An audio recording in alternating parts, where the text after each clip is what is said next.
आज की इस प्रेस वार्ता में आप सबका अभिनंदन, स्वागत। मित्रों, आज ठीक 3 महीने के कांग्रेस के कार्यकाल में मुझे कुछ आप लोगों से चर्चा करनी है। हिमाचल प्रदेश की कांग्रेस सुक्खू सरकार के आज पूरे 90 दिन हो गए हैं और इन 90 दिनों में कांग्रेस की प्रदेश सरकार ने डट कर झूठ बोला है। और झूठ ही नहीं बोला है, बल्कि एक नए आकार के रूप में, एक नए स्वरूप के रूप में, एक नया चीज, सरकार का एक नया चेहरा जो जनता के बीच में निकल कर आया है कि कांग्रेस की सरकार प्रदेश की ताला वाली सरकार हो गई है। अर्थात पिछले 3 महीनों से लगातार इन्होंने ताला लगाने का कार्य किया है। और कल इस संदर्भ में संगठनात्मक जिला हमारा जो पालमपुर का है, यहां पर भारतीय जनता पार्टी ने एक आक्रोश रैली का कार्यक्रम आयोजित किया था। और उस कार्यक्रम में हिमाचल प्रदेश के पूर्व मुख्यमंत्री, विपक्ष के नेता श्री जयराम ठाकुर जी विशेष रूप से आए थे। और जिस प्रकार से कल पालमपुर में गांव गांव से, दूर दराज से लोग पहुंचे थे, लगता यही था कि यह सरकार कांग्रेस की कितने दिन चलेगी, जिसकी पुष्टि माननीय जयराम ठाकुर जी ने अनेकों बार अपने संबोधन में भी की है। और दुख तब ज्यादा हो गया कि जब इस प्रकार का बड़ा एक आंदोलन का कार्यक्रम कल पालमपुर में हुआ, तो आनन फानन में कांग्रेस के विधायक इतनी बौखलाहट में आ गए कि कुछ ही घंटों के बाद उनको प्रेस वार्ता करने पर मजबूर होना पड़ा। और जो प्रेस वार्ता में जो उनके विषय थे, मुझे सुनकर बड़ी हैरानी हुई कि कांग्रेस के लोगों ने कसम खा ली है।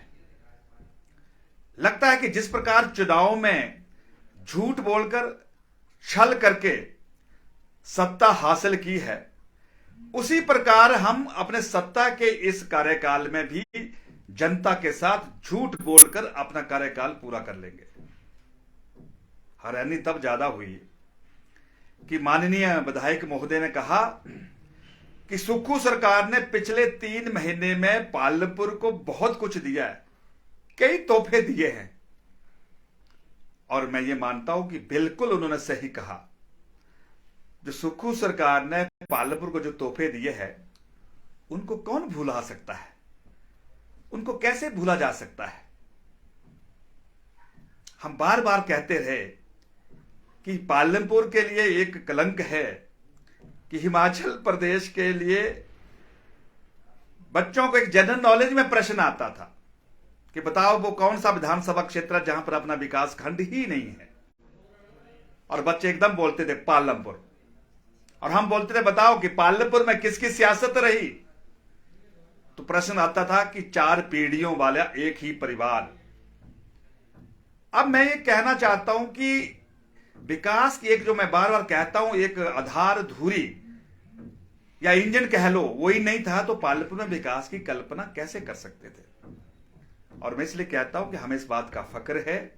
और मैं धन्यवाद करना चाहता हूं अपने यशस्वी लीडर श्री जयराम ठाकुर जी का, कि जिनके विशेष प्रयासों से जो हमारे पालमपुर के पंचायती राज के जनप्रतिनिधि ददर की ठोकर खाते थे, कभी बैजनाथ में, कभी पंचरुखी में, कभी बुहारना में, उनको बिल्कुल अपने पालमपुर में जाने का सौभाग्य मिला। और वो ब्लॉक पालमपुर में खुला।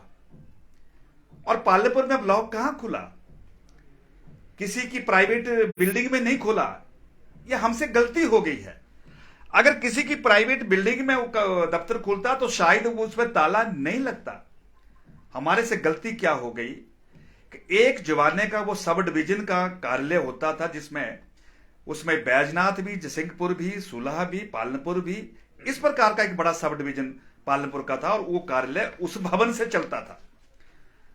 और कई वर्षों से बंद पड़े उस भवन को हमने चुस्त दुरुस्त कराकर लगभग प्रदेश की सरकार ने 22 लाख रुपए डीसी कांगड़ा के माध्यम से दिए और हमने वहां बीडीओ को वहां पर बैठने का मौका दिया। पालमपुर का ब्लॉक वहां से चलना शुरू हुआ, अपनी सेवाएं देना जो है उसने शुरू की। लेकिन उस पर क्या कहते हैं कि इसमें बजट का प्रावधान ही नहीं था। अब मैं पूछना चाहता हूं कि बोलते क्या है, बोलने से पहले सोचते भी क्यों नहीं है। जब ब्लॉक सरकारी भवन में खुला, अच्छी जगह खुला, सेंटर जगह में खुला, सेक्रेटरीट के कुछ कदम से सामने खुला, बीडीओ साहब वहां बैठ गए, स्टाफ वहां काम करना शुरू कर दिया, फिर किस बजट की वो चर्चा करना चाहते हैं। और फिर क्या कहा कि पंचायती राज से जुड़े प्रधानों को कठिनाई आ रही थी और उसके साथ जो विधायक निधि आती है वो भी वहां तक नहीं पहुंच पा रही थी। वाह, विधायक महोदय की विधायक निधि वहां नहीं पहुंच पा रही थी, इसलिए ब्लॉक वहां उचित नहीं था। और फिर क्या बोला, हम गुण और दोष के आधार पर निर्णय करेंगे। फिर बोला जो ताला लगाया उसको खोल देंगे। इनकी बातों पर विश्वास कौन करेगा। तो हमने तो पहले कहा, आज भी बोल रहे हैं, ताला तुमने क्या लगाना, ताला तो हम खुलवाएंगे, तुम्हारे से नहीं खोलेंगे तो हम खुलवाएंगे। मामला अदालत में चला हुआ है, 18 तारीख को फिर अदालत में पेशी है। तुम क्या खोलेंगे, अदालत से हम खुलवाएंगे ताला, और खोलना पड़ेगा तुमको। लेकिन विधायक निधि नहीं पहुंच रही वहां, पंचायती राज के जनप्रतिनिधियों को असुविधा हो रही है वहां पर। इस प्रकार के आरोप लगाना, अरे भाई तुमसे खोला नहीं गया, हमने खोल दिया, तो इसका जनता के बीच में सामना करना तो सीखो। दूसरा झूठ क्या बोला कि 200 करोड़ रुपए सुक्खू जी ने 3 महीने में दे दिए जी। अरे एक तरफ आपके सुक्खू जी पैसे का रोना धोना कर रहे हैं, उन्होंने पैसे के चक्कर में रोज नए नए ताले लगाने शुरू कर दिए हैं। आपको कहां से, इटली से 200 करोड़ आ गया क्या? और कोई कंट्री है जिसकी कृपा पर वहां से आ गया? बताओ तो सही हमें। और जिस आईपीएच विभाग में वो पैसे की बात कर रहे हैं, वो पैसा हमारे तत्कालीन आईपीएच मिनिस्टर श्री महेंद्र सिंह ठाकुर जी के विशेष प्रयासों से 135 करोड़ के जो प्रकलन तैयार हुए, और वो जयराम ठाकुर जी की सरकार में ही जो प्रकलन है वो एडीएफ जो एक संस्था ऑर्गेनाइजेशन है, वहां से वो सैंक्शन हुए। और उसके साथ जो उन्होंने कहा है कि 35 करोड़ और सैंक्शन कर दिए। अरे भाई अभी तो बजट भी आप रख नहीं पाए, फाइल कहां है वो भी आपको पता नहीं है। आपने कैसे बोल दिया स्वीकृत कर दिए? झूठ पे झूठ। उसका एक प्रोसेस है, उस प्रोसेस से गुजरना पड़ेगा। और 135 करोड़ जो है जयराम ठाकुर जी की सरकार में महेंद्र सिंह जी की कृपा से वो प्रकलन तैयार हुए थे, सैंक्शन हुए थे। अगर 135 करोड़ और ये 35 करोड़ और लग से अगर सैंक्शन हुए तो उसकी चिट्ठी जो है सार्वजनिक करें, जग जाहिर हो जाएगा सब कुछ। मैं क्या कह रहा हूं वो क्या कह गए। लेकिन पालमपुर की जनता अब मूर्ख नहीं है। आंदोलन क्या इतना सफल हो गया कि आनंद फानंद में तुम जो मर्जी बोल दो। इसके साथ फिर क्या कहा कि लोक निर्माण विभाग के माध्यम से 18 करोड़ रुपए की 3 महीने में सुक्खू जी ने कृपा कर दी है, धन की वर्षा कर दी है। झूठ पे झूठ। अरे विधायक महोदय, जयराम ठाकुर जी के शासन में ये जो आपका कामाख्या देवी से चंदपुर से जो कलानी वाला जो रोड जिसकी आप चर्चा करें, जिसके आपने शिलान्यास करवाया है, ये जयराम ठाकुर जी की सरकार में नवाड़ से सैंक्शन हुआ था। उस समय इसके टेंडर प्रोसेस जो शुरू हो गए थे, बीच में आचार संहिता आ गई। जैसे चुनाव में आचार संहिता खत्म हुई, उसका टेंडर उसके लग गए। तो उसमें तुम्हारा क्या कंट्रीब्यूशन है? अच्छा होता कि आप जयराम ठाकुर जी का भी वहां नाम ले लेते कि उनके आशीर्वाद से सड़क सैंक्शन हुई है और शिलान्यास करने का मौका जो है वो हमारे को मिला है, तो अच्छा होता। लेकिन ये सच कभी नहीं बोल सकते। ये वही लोग हैं कि जयराम ठाकुर जी सरकार में पेंशन लग रही है और लोगों को खत लिख रहे हैं कि आपकी पेंशन मैंने सैंक्शन करा दी है, जैसे कि उन्हें अपने जेब से लगाई है। आदत पड़ी है बोलने की। मैं इसलिए कह रहा हूं, मैं उनकी बातों का जवाब दे रहा हूं, मैं अपने और से कुछ नहीं कह रहा हूं। क्योंकि जिस आनंद फानंद में कल उन्होंने लोगों को गुमराह करने का प्रयास किया है। इसी तरह रठा, रोपा, घाड़, कपूर बस्ती, मनियाड़ा सड़क जो है वो 4,75,00,000 रुपए और मनियाड़ा कोठी पाड़ा सड़क जो वो 5 करोड़ रुपए। माननीय विधायक महोदय, इस सड़क के, इन दोनों सड़कों के जो प्रकलन है वो तैयार हुए हैं और अब उसको दिल्ली जाएंगे, और जब तक हमारे मेंबर ऑफ पार्लियामेंट इसकी अनुशंसा नहीं करेंगे, भारत की सरकार उस पर मोहर नहीं लगाएगी। तो इसमें भी झूठ बोल रहे, ये भी सुक्खू ने दे दिए। कहीं ना कहीं तो सच बोलो कम से कम। और ये जो टंडरू महादेव से होलसू तक जो 8 करोड़ की सड़क है, ये नबार्ड के माध्यम से अब इसमें प्रक्रिया जो है जारी है, लेकिन पैसा नहीं आया है। आपने तो कहा 18 करोड़ दे दिए। क्या सोचते हैं पालनपुर की जनता को कि जैसे झूठ बोलकर, छल कर दारू से और पैसे से लोगों को खरीद लिया तो यहां भी हम सत्ता में भी ऐसे चला लेंगे क्या? ये पालनपुर की जनता सब जानती है। वक्त आने पर इसका जवाब दिया जाएगा। और ये जो मैं आपको कुमख्या देवी चंदपुर कुलानी सड़क का विषय आपके ध्यान में ला रहा हूं, ये सितंबर 2022 में सैंक्शन आई थी इसकी। आप बताइए इनका क्या कंट्रीब्यूशन है उसमें? यही नहीं, इसके साथ कल इन्होंने एक और बात कह दी कि ये जो बहुत बड़ा आंदोलन रैली हुई है, इसकी अनुमति किसने दी? ये राइट किसने दे दिया? मुझे लगता है कि पालनपुर के विधायक महोदय अभी भी रजवाड़ी शाही और वंशवाद में जी रहे हैं। मैं उनको बताना चाहता हूं, ये लोकतंत्र है भाई, ये डेमोक्रेसी है। आंदोलन करना है तो क्या वंशवादियों से उसकी अनुमति लेनी पड़ेगी क्या? उसके एक सरकारी प्रोसेस है, परमिशन ली जाती है, उसके बाद प्रदर्शन होता है। लेकिन उस पर अनुमति किसने दे दी? इस प्रकार की बौखलाहट मैंने पहले कभी नहीं देखी। और फिर क्या कह रहे कि हम हार नहीं पचा रहे हैं, इसलिए हम आंदोलन कर रहे हैं। चुनाव में हार जीत एक सिक्के के दो पहलू है।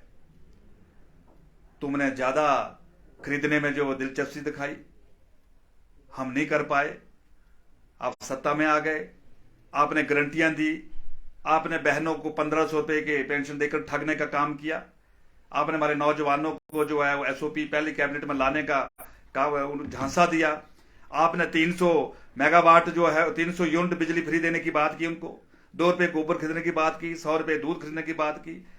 आप फ्रॉड गारंटियों के माध्यम से सत्ता में तो आगे है, लेकिन ये फ्रॉड गारंटियां ही आपको बनवास भेजेगी। इसलिए मैं कहना चाहता हूं कि हार जीत पर, हार नहीं पचा रहे, इस पर जो माननीय विधायक महोदय कह रहे हैं, ये बिल्कुल जिसको कहते हैं सत्यता से परे है।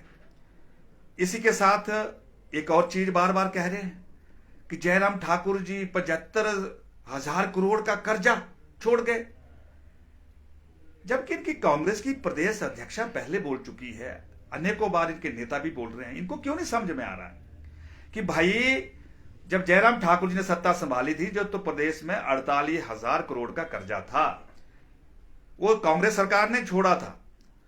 और जब जयराम ठाकुर जी ने सत्ता छोड़ी तो उस समय 69,000 करोड़ का कर्जा था। तुमने तो 2.5 महीने में 4,500 करोड़ का कर्जा ले लिया। अगर तुम्हें लगता है कि आर्थिक स्थिति इतनी खराब है, तो मुझे लगता है कि अच्छा होता कि जब सुक्खू जी आपको चीफ पार्लियामेंट सेक्रेटरी बना रहे थे असंवैधानिक तौर पर, आप शपथ ना लेते, तब तो मान सकते कि नहीं आपको दर्द है, आपके सब सीपीएस गलत बनने से जो है प्रदेश की आर्थिक स्थिति पर बोझ पड़ेगा। तब तो आप चुप रहे, और अब आप इस पर रोना धोना कर रहे हैं। तुम्हारी बातों पर कोई विश्वास नहीं करेगा। आप इंतजार करो, कुछ दिन का और इंतजार करो। आप बोल गए कल जयराम ठाकुर जी, और उन्होंने जो बोला है वो डंके की चोट पे बोला है, घबराओ मत। इसके साथ ही फिर बोला कि जहां बच्चे नहीं थे वहां स्कूल खोल दिए। एक जिम्मेवार व्यक्ति, चुना हुआ विधायक ये कहे कि जहां बच्चे नहीं थे वहां स्कूल खोल दिए, क्या खरगोश थे वहां खोलने थे? बच्चे थे वहीं खोलने थे ना। लेकिन अगर कहीं उनके पास प्रमाण है, उनको सरकार ने एजुकेशन से जोड़ा है, तो जरा बताएं वो कौन से स्कूल है, जनता को जवाब देंगे ना फिर। लेकिन इस प्रकार से लोगों में एक गलत धारणा जो पैदा करनी। फिर कहा कि कुर्सी वो टेबल नहीं थे, दफ्तर खोल दिए। अब मुझे बताइए कि पालनपुर में 3 बड़े दफ्तर की मैं बात करूंगा, चाहे वो आईपीएच का सब डिवीजन है, बनूरी में भवन बना और उस पर विभाग ने काम करना शुरू किया।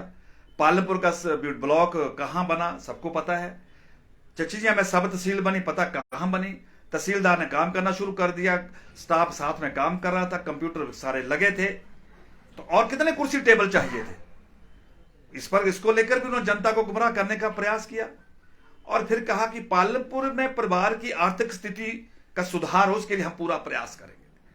पालमपुर की जनता जानती है कि पालमपुर में किस परिवार का आपने आर्थिक सुधार किया है, कहां कहां आपने सड़कें बनाई है विधायक प्राथमिकता में, सारी डिटेल हमारे पास आ रही है। जहां ना कोई बस्ती थी ना जहां जनता थी, वहां पर क्यों रोड बनाए गए सरकारी खर्चे पर, और उसके पीछे क्या हेतु था।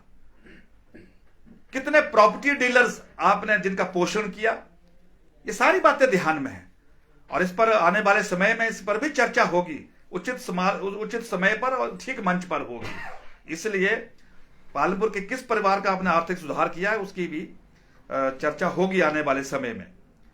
फिर कहा कि 3 महीने कांग्रेस के और 5 साल भाजपा के। हां बिल्कुल ठीक कहा।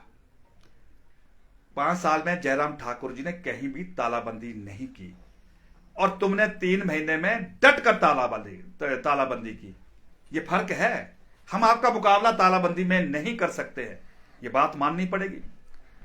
फिर कहा कि हमने जी एक पंचायत को 100 सोलर लाइट देने का जो आश्वासन दिया है, आपने कोई बहुत बड़ा काम नहीं कर दिया। पिछली बार भी बधाई थे, इस बार भी बधाई है और आपने अब सोलर लाइट 100 का आश्वासन दिया है। मैं तब मानूंगा आपको हर पंचायत में आप सोलर लाइट लगा कर देंगे, तब मुझे लगेगा कि विधायक महोदय ने अपनी जिम्मेवारी को ईमानदारी से निभाने का प्रयास किया है। और हमने तो 4700 सोलर लाइटें जो लगाई थी, तो हमने आश्वासन नहीं दिया था। आज हम हर गांव में घर में जाते हैं तो हम सोलर लाइटें लोगों की चमकती हुई जलती हुई देखते हैं, हमें फख्र होता है इस बात का। आपने कोई नया काम नहीं कर दिया। फिर कहा कि कांगड़ा से दफ्तर बदल दिया जी, आईपीएच का मंडी ले गए जी, धर्मशाला से दफ्तर ले गए जी, सोलन में बड़ी बड़ी तकलीफ हो गई, कितना इनको बोझ पड़ गया। और जब पालमपुर के दफ्तर यहां पर बंद हो गए, तब तो आपको दर्द नहीं हुआ। हम 2 महीने तक इंतजार करते रहे कि माननीय विधायक जी जरूर अपना जो है उसमें अपनी प्रतिक्रिया देंगे, तब तो चुप्पी साधी रही। हमने कहा कहीं ना कहीं तो विधायक जी इस बार अपना दुख व्यक्त करेंगे, क्यों हमें फिर मजबूरन हाई कोर्ट में जाना पड़ा। लेकिन धर्मशाला के दफ्तर का और कांगड़ा के दफ्तर का इतना ओहो, जैसे लगता कि बहुत जैसे वही लेकर आए थे उनको, और जो अपने दफ्तर अपने अंकों से चले गए उसका कोई दुख नहीं।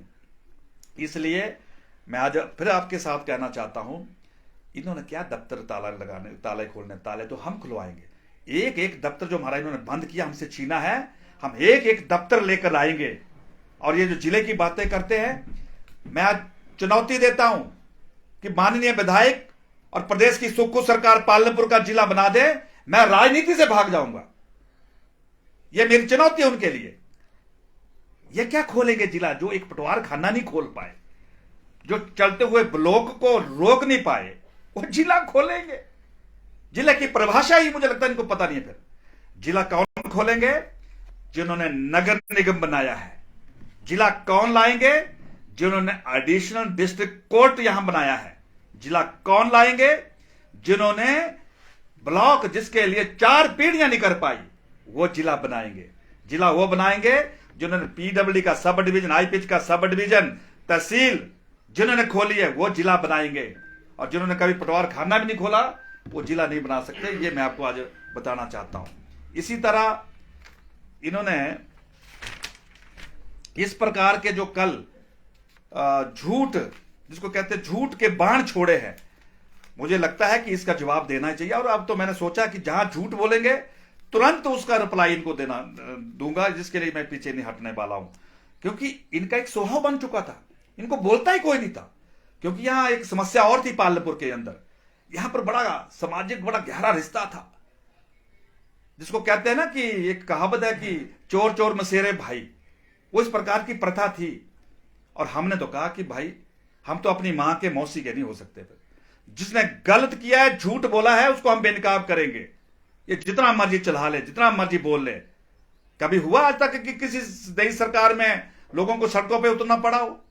क्या आंदोलन था कल पालनपुर के अंदर, पूरी सड़क जाम थी, लोग उठकर पहुंच गए थे। वो क्या था, कोई त्योहार थोड़ी था, वो दर्द था उनका। और ये दर्द दबाया नहीं जा सकता, ये दर्द बढ़ेगा और जो गलत किया है इसका भुगतान करना पड़ेगा। ये मैं आज आपके बीच में कहना चाहता हूं। और आपके मन में कोई और प्रश्न होगा तो आप बताएं। तो लोग जी, आपने बात की आईपीएस विभाग की कि ठाकुर महेंद्र सिंह जब आईपीएस मंत्री होते थे, उनकी कृपा, शब्दों के ऊपर ध्यान दी, कृपा दृष्टि शब्द आपने यूज किया, उनकी कृपा से हुआ। एक नेता जन सेवक होता है, कृपा भगवान की होती है, नेता की नहीं होती है। क्या हम नेताओं की कृपा दृष्टि के ऊपर अपना पालन पोषण करेंगे? ऐसा है कि अमीर जी, कृपा शब्द का मतलब ये होता है कि कभी कभी जो नेता होता है उसका जो अपना संबंध होता है, व्यवहार होता है, उसका भी बहुत बड़ा असर होता है। ठाकुर महेंद्र सिंह के साथ हमारा बड़ा अच्छा गहरा संबंध है। जयराम ठाकुर के साथ हमारा बड़ा अच्छा प्यार है, उनका बड़ा आशीर्वाद हमें मिलता रहा है। पालनपुर में आज तक एक भी दफ्तर क्यों नहीं खोल पाए कि जब तक वीरभद्र सिंह जी हिमाचल की सियासत में रहे, इनका मुंह इस तरफ था और श्री वीरभद्र सिंह जी का इस तरफ था। ये सच तो कैसे बोलेंगे, जनता तो जानती है सारी बातें। और गलती से दोबारा फिर सुखविंदर सिंह जी हिमाचल के मुख्यमंत्री बन गए, तो ये तो ऊना की तरफ जुड़े हैं, वो हमीरपुर के हैं, तो फिर वो समस्या आ गई।